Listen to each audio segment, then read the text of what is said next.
素潜りマーメイドスイム研究所所長のマリダイバーです。人魚の学校シリーズの動画は愛知県名古屋市の人魚の学校の練習会風景をまとめたものです。前半でこの日のダイジェスト、後半で人魚の皆様の華麗な泳ぎに重ねて私のおしゃべりにお付き合いいただいてます。今回のテーマは何も考えずに潜るってどういうことです。前回の動画で1分間水中で泳ぎ回るにはというお話をしましたね。ステップ1からステップ5まで水の中で1分間泳ぐ方法について語りましたが、ステップ5で何も考えずに潜ると言いました。今回はその何も考えないで潜るをさらに深掘りして詳しくお話しします。2022年4月24日日曜日、愛知県名古屋市名東区にありますダイビングショップ&スクール恵比寿にて人魚の学校の練習会が開催されました。恵比寿のプールは名古屋でも最大級の室内ダイビングプールで、浅いところは水深 1.2 メートル、深いところは水深5メートルあります。水温は27度となっています。この日は常連さんだけでなく人魚の学校初体験という方がいらっしゃいました。人魚の学校には日本全国からマーメイド志願の方々が集まるんですよ。初登校の方が最初にするのは写真撮影です。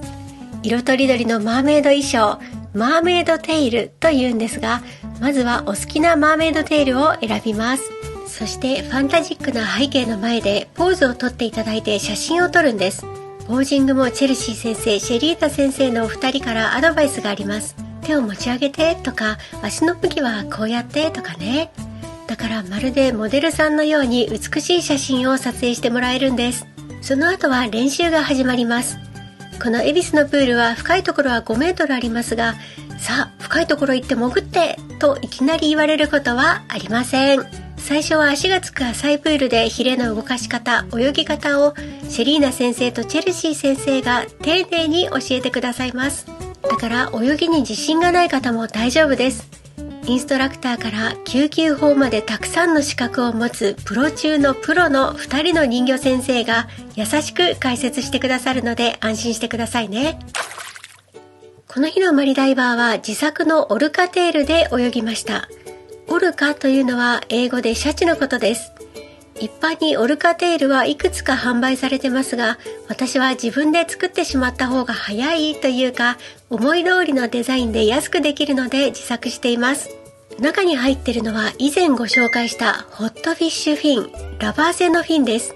ラバーフィンといえば世界中の人魚に愛用されているマヒナのマーフィンが一番ポピュラーなんですが、ヒレの形が魚系でシャチには合わないんですね。なので哺乳類の尻尾のようなホットフィッシュテールを使ってます。あとはバブルリングの練習をしたり、頭を上にして沈むトレーニング、ポージングの練習などをしました。毎回自分でその日の課題や目標を決めて自主練をしていますよ。さて、ここからは人魚の皆様の華麗な泳ぎを拝見しつつ、私のおしゃべりにお付き合いくださいね。今回のテーマは、何も考えずに潜るってどういうことです。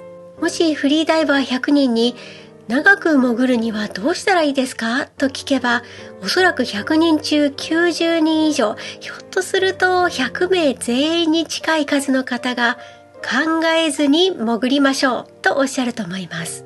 それぐらいとても大切なことです。実際何も考えない訓練をするために瞑想をトレーニングに取り入れている方も多いです。なぜそんなに考えないことが大事なのでしょうか。フリーダイビングはよく精神のスポーツと言われます。もちろん潜る技術は必要不可欠です。有酸素トレーニングをして心肺機能を高めたり、全身の筋肉をしなやかに鍛えるのも欠かせません。こういうのはプロならば当然基礎として行っていることです。でも最終的に競技を決するのは筋力とかどれくらい肺活量があるかよりも精神的なものが大きいんですね。というのも脳はものすごく酸素を使う臓器だからです。しかも一生懸命考え込んだり恐怖や焦りを感じている時にはより一層酸素を使ってしまいます。例えばスキューバダイビング。生まれて初めて海に潜る初心者とベテランダイバーが同じ時間水中に滞在したとします。一定の時間が過ぎて浮上して、タンクの中の空気がどのくらい残っているか比べると、ベテランダイバーの方がはっきりわかるほど空気の残量が多いです。特に体験ダイビングなどをする場合、焦ったり怖がったり緊張していたりで、心臓の鼓動も速いですし、脳がすごい勢いで活動するので、余計に酸素を消費してしまうんですね。ましてや一息で潜るようなフリーダイバーやスキンダイバー、我々マーメイドは空気の量が限られています。筋肉も酸素を消費しますから、酸素はできる限り脳ではなく筋肉に回したいんですね。そしてブラックアウトという気を失うアクシデントも避けたいわけです。だから自分でコントロールできるのは最終的には脳になるんです。でも実は何も考えないというのは特殊技術です。普段から瞑想などの訓練をしていないと、いざという時に頭を空っぽにすることができません。私はいつもぼーっとしたりしてるよ。ぼんやりするの得意だよっておっしゃるかもしれませんね。確かに瞑想している人はただぼーっとしているように見えます。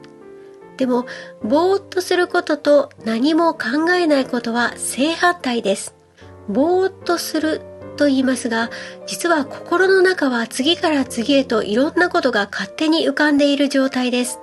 何か考えてしまっているんですね。今日何食べようかな。そういえば近所のラーメン屋しばらく行ってないな。トイレットペーパー切れてたっけ。その前にドラッグストアに寄らなくちゃ。とか、普通の方のぼーっとしている状態は、頭の中に勝手に考えが浮かんできて、その考えを連想ゲームみたいに発展させています。何も考えない状態というのは、勝手に湧き上がってくる考えを消して、頭の中をシーンとさせることです。何も言葉が浮かんでこない状態。イメージさえも浮かばない状態です。簡単そうに見えますが、普段から瞑想を行っていないとすぐにはできません。試しにやってみましょう。これから30秒だけ私は口を閉じますね。何も喋りません。その間、何も考えが浮かばないように頑張ってみてください。いきますよ。では、スタート。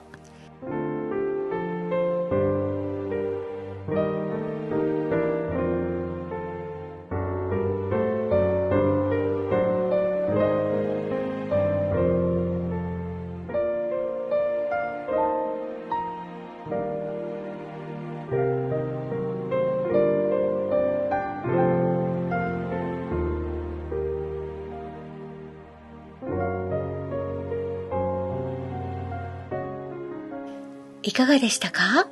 頭の中がシーンとなりましたか？おそらくほとんどの方が30秒も続かなかったのではないかなと思います。気がつくと何かしら頭に浮かんでしまったのではないですか？そしてその思考を追いかけてしまったのでは？ 30 秒できた人は才能があります。さらに1分続けてみてください。5分、10分、15分と何も考えない状態ができた人は天才です。私の動画など見てる場合ではありません。今すぐ世界を目指しましょう。でも、ほとんどの方は難しく感じたと思います。なぜかというと、次々に考えが浮かぶのは脳にとってごく当たり前のことだからです。デフォです。脳はそういう風にできています。でも何も考えないでいたら溺れてしまうのではと心配になる方もいらっしゃるでしょう。実は潜り込みからキックに至るまで完璧に体が覚え込んでいる時には何か考えない方がうまく泳げるんですね。プロのアスリートが試合などで最高のパフォーマンスができた時、体が勝手に動いていた。気がついたら全部終わっていた。上から自分を見下ろしているような感覚だったという感想を言うことがあります。これをフロー状態と言います。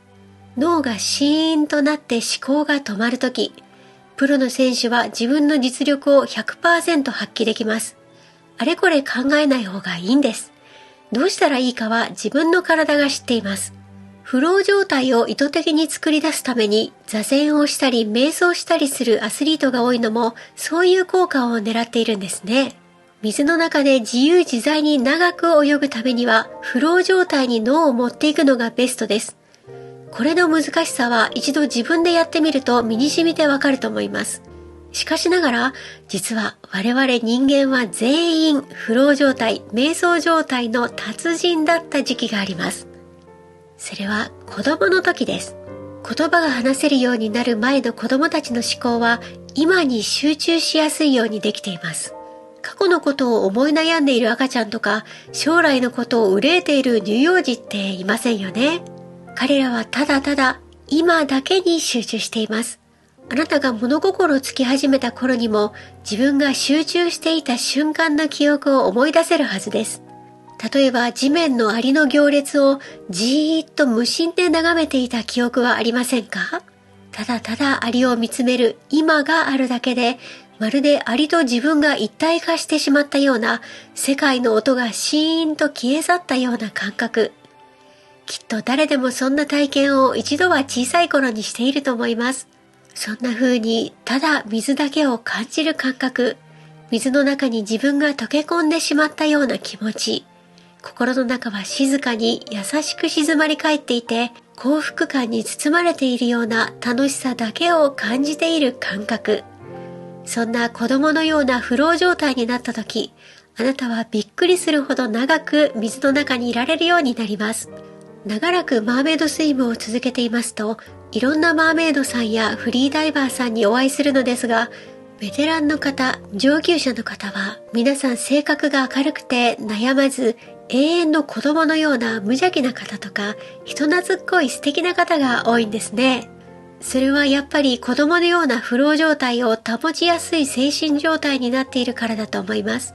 生まれつきそういう性格の人がダイバーやマーメイドになったのか、フリーダイビングやマーメイドスイムを熱心に行っているからそういう性格になっているのか。卵が先か鶏が先かはわかりませんが、そういうポジティブな性格の方はやっぱり技術力も素晴らしいんですよね。もちろん例外もありますよ。何が何でも頂点に立ちたいとか、人を押しのけても勝ちたいとか、そういう人も確かにいます。